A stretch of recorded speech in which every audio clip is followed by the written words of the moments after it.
Let me rave about Arcane's intro for a moment. I think it's pure perfection. I think some of the best sentences you can hear as a movie or a series creator start with, upon rewatching. And so it happens, intro is something viewers get to rewatch with each episode. So why not throw in some juicy details and foreshadowing into the mix? Foreshadowing in the intro of a series is nothing new, and there are some notable examples of it, such as Bojack Horseman. This intro kind of became legendary and received its own fair share of analysis, one of which I'm going to drop in the description of this video because I really enjoyed it. If you are interested, please give it a watch. There is some amazing quality in foreshadowing and a special kind of joy it brings us when we discover that certain pieces of the story were already scattered all along the way and we unknowingly had a preview. And if utilized correctly, it sparks a lot of conversation. And Arcane does it perfectly in the second season. We can literally dissect a core of each character's journey in this season looking at the intro alone. I'm going to be discussing the plot, so if you haven't watched Arcane yet and are not prepared to hear heavy spoilers, please click away. Also, I am currently utterly obsessed with Arcane, so I might be overanalyzing certain things at that, but I'm gonna try to keep myself at bay. What I love about movies and series is that there are no coincidences. Everything is placed there on purpose. So even if I am overanalyzing certain bits of it, if the shoe fits. First thing I'm going to say is that the atmosphere is much heavier than in the intro from season 1. The track in the background is pretty much the same, but the vibe is much darker. The first intro felt more like an introduction to each character, where they were all portrayed as statues, and although we did get a fair share of exposition, it didn't hit nearly as hard as the second one. In here, we already know the characters from the first season, and not only we see them in their human form, but also we get quite an intimate look of them. We don't see them wearing their armor or costumes, they all wear what looks like something they would wear as a nighttime attire. All of them wear bright clothes, apart from 2 characters, and I think that is very deliberate, but we will get to it later. The lighting is low, and we get a lot of close-up shots that display our characters' emotions. All of this brings like a strange sense of closeness. We first see a pink streak of light that is moving towards Vi's eye and face tattoo and highlights it. Pink is Vi's character color, and the way I generally interpret the role of light in this whole intro is that it represents a character's core, their identity, so to speak, as the expression goes, to shed a light on something is to reveal its nature, and I think this is what these light sequences generally represent. Vi doesn't look at the viewer, and as the light hits her face, she turns her head even further away as she's trying to avoid eye contact and looking through that light. While she turns her head away, we also see her smudging her Vi face tattoo with something black that resembles oil. And no, this is not a coincidence, as the oil became somewhat a gleaming detail in Vi's story. We all remember the whole oil and water don't mix monologue that was in relation to her relationship with Caitlyn, and by extent the relationship between Piltover and Zone. It's like she's overwriting her own identity with something that she believes Piltover perceives her as. I think it represents her identity crisis, unwillingness, or being unable to see the world through her previous lens. It's almost like she doesn't want to be Vi anymore. This, of course, is a result of the first season finale and the turmoil it caused, pushing her to forego her previous convictions and join the enforcers she used to hate with passion. She had to switch sides in order to go after her sister. The unwillingness to be attached to her previous identity is something that she is required to do in order to fulfill the task of catching Jinx. This character really suffers with her identity this season, even going through a whole makeover and dyeing her hair black as a representation of her newfound life once she thinks she basically lost everything. She looks unhappy and hangs her head down, that shows her mental state, and further showcases her fall as a character. As the camera rolls away, we see another character standing up, as it is to display the rise of this character, not the fall like in Vi's case. And that is Jinx, of course. Vi and Jinx are facing back to each other, that of course symbolizes their conflict. As soon as Jinx stands out, a blue streak of light highlights her face, but unlike Vi, she's not looking away, she's looking directly through it. I believe this represents her fully stepping into her identity as Jinx. She looks straight at the viewers, and we see that she has this empty look in her eyes. She raises her hand, makes a gun gesture, and takes a shot at us. This, of course, is Jinx's standard gesture, but I think in this case it represents more. It's something that is connected with her growing relationship with Aisha, and that gesture is, of course, Aisha's last gesture before she sacrifices herself, and it's something that pushes Jinx into despair and makes her want to unalive herself. This is all shown in this frame, the gesture, the emptiness she's experiencing, and as soon as she fires that imaginary gun, the screen briefly flashes red as it's symbolizing blood, and then the light placement moves away from her face and crosses her heart, as it is to show her heartbreak and another shift in her sense of self as she struggles with her grief. We then move to Ekko. Few things to say here. First, we are going to look at the light. It is spread across the screen as it's representing a timeline. Unlike Vi and Jinx, he is standing still and he doesn't move while staring at his shadow, or shall I say shadows, because there's two of them, one on each side of the timeline made of light. Of course, this represents his ventures in other dimensions, two versions of himself, and the fact that from the perspective of the dimension our main story is set in, he is kind of put on hold as a character, while he's continuing his story in a realm that is beyond our timeline. Those shadows also move in a way that makes them look like a ticking clock handles, clearly representing the discovery he made in that other dimension that led him to being able to manipulate time. And that movement lasts exactly 4 seconds. That is the precise time limitation Ekko has with his ability. Amazing stuff. Then we see a hand that is reaching for a mask that resembles human face, and it is revealed to be Victor's hand. The light is colorful, like it's refracted by a prism. That light obviously represents the arcane and the divine knowledge that Victor possessed this season. His eye color changed, just as later on the eye color of his followers. Although he himself started to wear robes that kind of amplify his newfound messiah persona, pretty much all of his character palette and everything that is associated with it became colorful. We see his non-physical form vibrating with colors. His mechanical self wears like a colorful crown. The whole architecture in the commune he starts is gleaming with colors, and ultimately the whole world he eventually destroys looks like it's covered with colorful paint splatters. Apart from being an obvious representation of Arcane, I think we could also say that this color represents Victor's endeavor to achieve perfection and build the perfect utopia, so to speak. A perfect, colorful world with no suffering.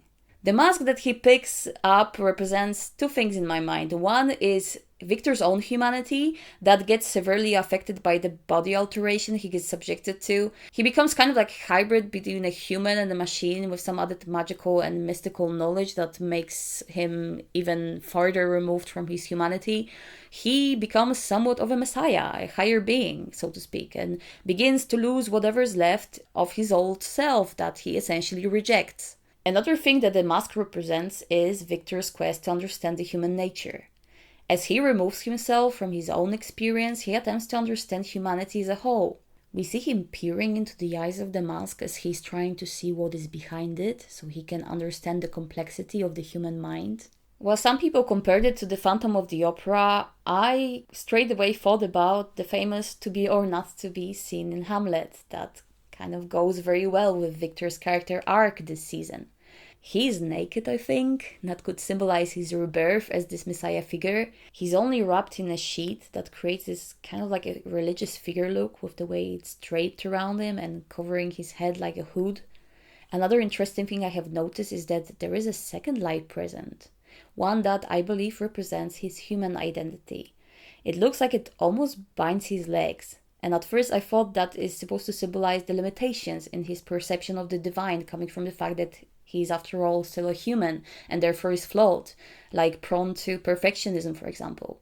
Then I thought, of course, he was disabled, so this light could quite literally symbolize his human limitations. Then I thought it's probably a bit of both. He wanted to fix the world and make it perfect because he himself wanted to be perfect and was never able to accept himself as a flawed and a beautiful person he was.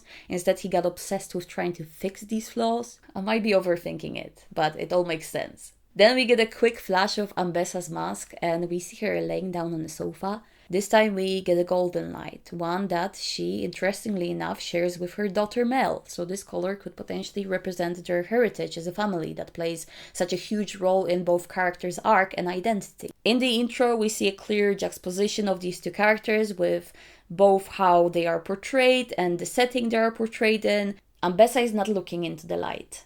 It touches her leg and brushes her arm, but she's pretty much hidden in the shadows. We see her wearing a red attire, and she's one of the 2 people in this intro that are not wearing bright clothes.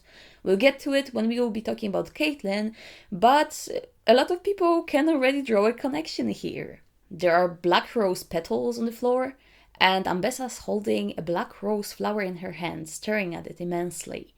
Of course, this symbolizes a black rose, a mysterious secret society that had some bad blood with her and ended up attempting to recruit Mel.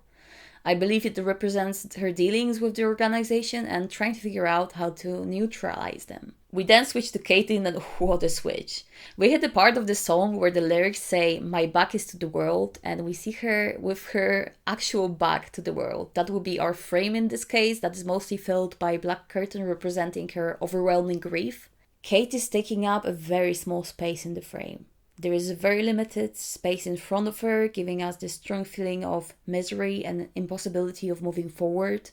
In front of her, we see the light, white and cold, looking like a stage light, contrasting with the curtain behind her and the black clothes she's wearing. She's looking down, staring into the void with this bleakness in her eyes, but this only lasts a moment. She gives away a big sigh before stepping into the light and looking up with a sense of determination. It straight away made me think of stepping into the spotlight. That's essentially what happened in the story. She had to leave her grief behind to step into the spotlight and take command in order to save Piltover. We see her physically doing that in the frame as she's stepping away from the black curtain towards the light. Remember when I mentioned that there are 2 characters that don't wear bright colors in the intro? That is Kate and Ambessa. And these 2 essentially end up joining forces in order to gain dominance over Zon. Ambessa uses Caitlyn's grief against her, and in their short-term alliance almost turns her into a villain.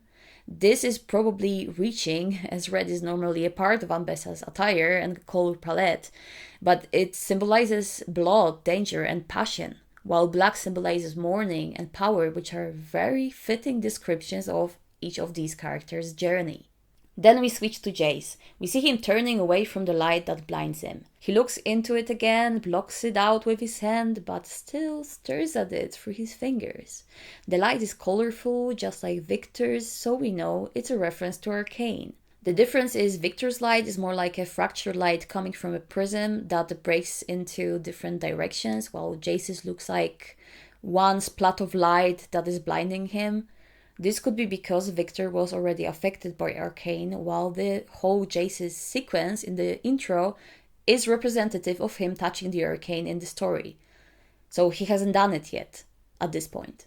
He is blinded by it and yet fascinated, so he just can't look away. Then we see a falling black rose petal cut in half by a familiar light, one we saw in Ambessa's scene just a moment ago, and we switch to her holding the flower again. If you had any doubts looking at the intro that she will be a villain in the story, just check her out in the scene. She looks menacing. Her face is again hidden in the shadows, while her eyes are glowing widely as she is staring at the rose in her hand and slowly squashing its petals. Never fully though. The light is concentrated on the rose flower this time and it splits it in 2. If we come at it again from the angle of both Ambessa's and Mel's identity or core closely tied to their family, we can definitely see a metaphor of their family splitting over Black Rose, quite literally. And how Ambessa is trying to save it by squashing the rose, but never quite succeeds. Then we slowly turn to Mel, and the streak of light that we saw on a rose becomes one that cuts Mel's character in half. That light is pretty fascinating because it can represent so much. It could be a broken family or the fact that she finds out in the story that she's only half Medardra. And also the placement of the light on her lip foreshadows her new look at the end of the story. Sweet. There is another light in the picture apart from the one that she shares with Ambessa. It's more like an orange spotlight that shines directly at her as she gazes at it, looking really terrified. We see shadows reaching from the verges of that light, desperately trying to grab her as she breathes heavily and closes her eyes in fear the moment they reach her, and the darkness closes in on her. This is, of course, the foreshadowing of her dealings with Black Rose, how they were trying to get to her and end up kidnapping her and trying to recruit her. We catch a quick glimpse of Jinx's face as she smiles in quite a sinister way. I'd say that was probably the manifestation of her anger phase once she learned that Vi was basically trying to hunt her down dressed as an enforcer. And that makes perfect sense because that scene precedes her then waving a flag, and the whole scene, the colors, the mood is giving French Revolution. She is a revolutionary now, but as she looks up and gazes at the flag, we can tell from the look in her face that she doesn't know what she's doing. She's looking more lost than ever. The blue light scatters across the picture, landing on her face, her legs, and the flag on the background as it doesn't know where it should land. The flag and the rest of the picture are blue and red. Blue is obviously Jinx's color, while red likely represents the war she started.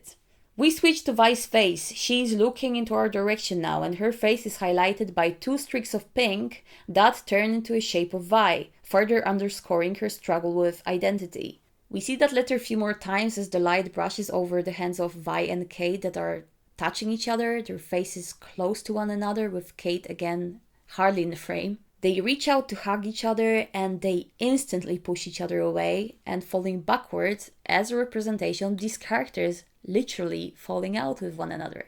We only see their silhouettes and they appear very small in the frame. That makes us feel as they are overpowered by the circumstances surrounding their love. A pale streak of blue light comes in between them for a split second. Then we have a few flash scenes with pink streaks now forming the shape of X and displaying what seems to be Vi's neck tattoo pattern. Blue streaks interrupt the pink, the color palette changes into blue, and we see a close-up of Caitlyn's face. She looks like she's descending into madness, holding her face, screaming, breathing heavily. We get a flash of what I think is the explosion that Jinx caused in the previous season's finale, then the screen turns to dark. This whole sequence, of course, symbolizes what happened in the story, how Caitlyn and Vi initially got closer, but then ended up breaking up because of Jinx, as Caitlyn was unable to heal her emotional wound and separate her hatred for Jinx and her love for Vi. Then it's followed by a dark screen that symbolizes her grief. The dark screen is there for a while and then Kate appears again. At first we only see her hands covering her face as she breathes heavily. She's this tiny figure in the frame and that makes her feel very vulnerable, withdrawn and overwhelmed by her circumstances. She looks like she's completely covered by darkness as she is sitting alone in a dark room before the light enters the picture, like someone just opened the door and we walked in on her having a panic attack. As the light fills the room, it casts a shadow behind her. Unlike Kate's figure, her shadow is big, very imposing and very threatening. It looks like a dark figure wearing a crown. Some people compared this scene to Macbeth and wearing a heavy crown analogy, and I think they might be onto something. The shadow figure looms behind her and it could be seen as a representation for grief and that heavy crown that she now has to wear. But I thought about Sauron, or that kind of like a dark figure. I think it can be also read as a warning to Kate about her shadow self, a villain that she is soon to become if she follows the trail of hate her grief set out for her. We see her visibly upset, panting, clearly experiencing some sort of a breakdown. We get a close-up on her face and she finally uncovers it to look at us, but she's not really looking at us. It's like she's looking through us. The screen goes blurry for a second and we know that she's not well. She's struggling to cope and we feel her emotional turmoil. Isn't it crazy how much story you can tell in seconds? I mean, that's why I love moving pictures so much. It's just amazing. We then move away from Kate to the close-up of Ekko's feet as he's running. We see 2 streaks of light that could represent 2 dimensions he exists in during this season, each of his feet touching one of them. He then twists his body and jumps over a larger strip of light that, in my opinion, represents timeline. He hangs in the air for a second and then time reverses and brings him back to his previous position before he made a leap. This of course again symbolizes the time jumping abilities he gained due to his development in a different dimension. Then we switch to a close-up shot of Mel who is screaming and it chases shadows away from her face.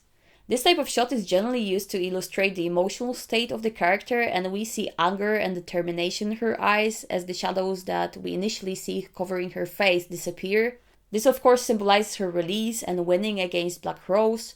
We then shift to the view of the whole room, and this is the scene that is directly juxtapositioned against one with Ambessa. We see Mel on the very same couch. Unlike Ambessa, who's wearing red, she's wearing white. Again, these colors could be just a coincidence because they are usually in these characters' palette, and also they are associated with the regions they live in, I believe. But generally it's an interesting coincidence since red is a color of blood and passion while white is a color of purity. So it's giving this contrast between the villain and the hero. While Ambessa is sitting in the shadows, Mel is fully covered by light, filling up most of the room. The gold streak is entirely gone. We see the same black rose petals on the floor, but this time they aren't still like they were in Ambessa's sequence. They are moving like they are being blown away by the wind. I think this whole sequence symbolizes Mel's identity shift. Her family bonds are gone. The thread of the black rose is disappearing. She looks down on the black rose left on the couch, perhaps the same one Ambessa held in her hand. She's reaching her hand out to the flower with curiosity. I think this illustrates the perception of Black Rose Ambessa and Mel had. One was trying to destroy it, while the other one was inquisitive and trying to discover its nature. We then see Jayce's hand against the blinding light as we look at it from his perspective. We are reaching out to it. We get a quick flash of Victor connected to Hextech, and then we see him staring directly into the inside of the mask this time. It's like he's looking deeply inside human mind and basks in that divine knowledge. He looks at it with awe, with fascination. I think that represents his journey that is very much connected with philosophical questions regarding human nature, our experience and our role in the universe. He's leaning into the mask like he's about to put it on, but before he does, shadowy faces appear in the background. We know it's the beings Victor created in the story out of his followers. All of these faces have similar streaks of colorful light running across them, just like the one Victor has across his face. This represents the fact that these beings were initially healed by Victor using Arcane, so by extent they were also exposed to it. Then we get a flash of light again, and we see Jayce approaching Arcane and finally touching it. As soon as he does, he disappears, and the title credits roll in. Bravo. I think it's absolutely amazing how Arcane managed to give away the core story arc of each character without actually giving anything away in the intro. I watched it so many times while doing this video, and yes, I also watched it in slow motion, but I'm still not bored of it and astonished with how perfect it is. It's really poetic, filled with symbolism, and even if I strayed a bit into the area of overanalyzing it, it was a journey worth taking, and thank you so much for taking it with me. If you like this video, please give it a like as it really helps the channel grow. I'm planning to release more Arcane and entertainment related content in the future, so if you're interested in this kind of thing, please stay tuned. For now, thanks so much for watching. I wish you a very lovely week and I'll speak to you later. Bye!